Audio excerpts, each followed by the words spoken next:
This is a 20-ton industrial press. It's designed to be anchored to the floor, but we decided to put it on wheels.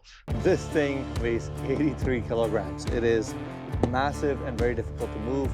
So you either have to anchor it down or you can add wheels, which I'm sure the Harbor Freight CEO right now is like, woo, liability. Well, for our workshop, stability isn't a luxury, it's a necessity. Before the first bolt of the frame is even assembled, we have to modify it. We're changing the DNA of this machine.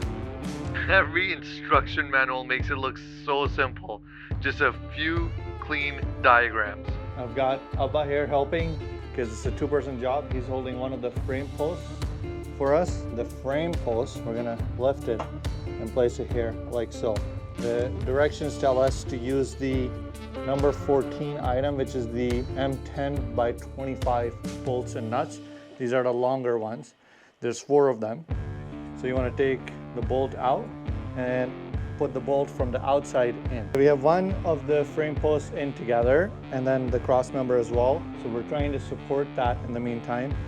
You have to lift this cross member slightly and this frame post slightly to align the holes in order to get this bolt through the base plate, just like that. Sweet, so we got one in. I'm gonna try to get the other bolt through the thread as well. Perfect. And now that we have that in, we're gonna add the washer here and hand thread this nut.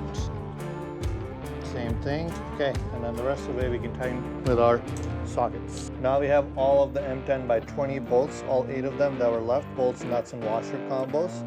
And we have these angled supports, which we are going to add over here and here.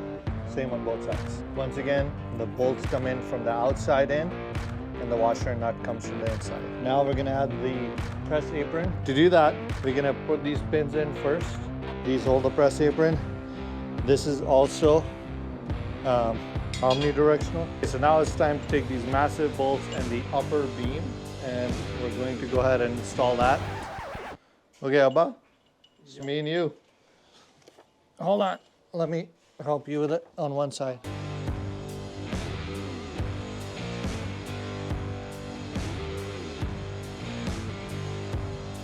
There's a numbered side or the non-rounded side that faces inward, so we're going to show you how.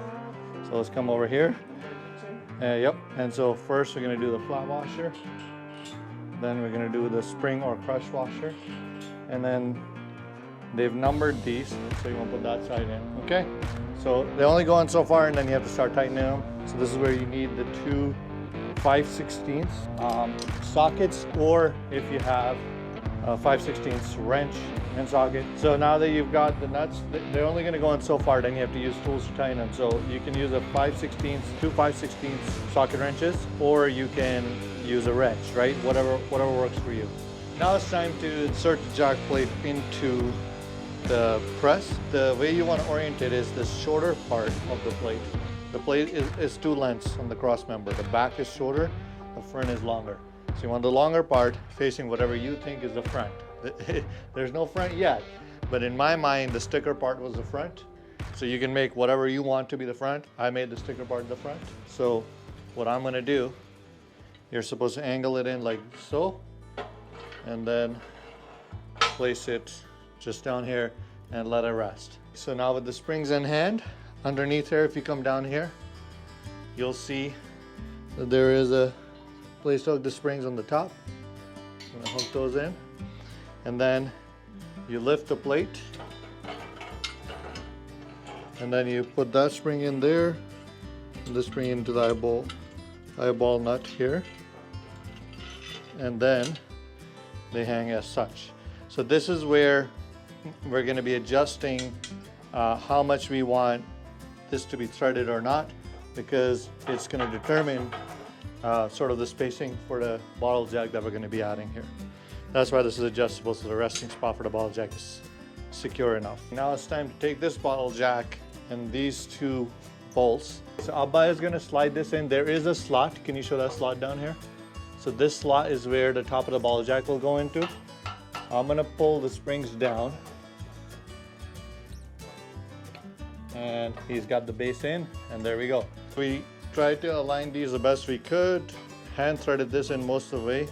This one's in pretty nice. The one in the back is being a bit of a pain. So again, you don't want to tighten these too much because they're small hex bolts. That seems like it's secure in place. You can see the jack is in place over here. Yep, so we're done with that. Here it is.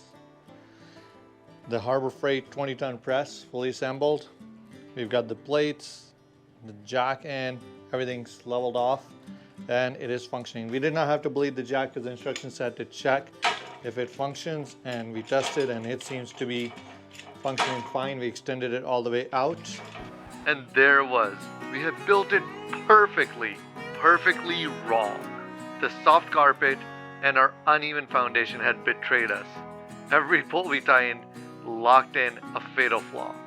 We had to undo everything, loosen the entire skeleton of the machine, and let gravity do the work.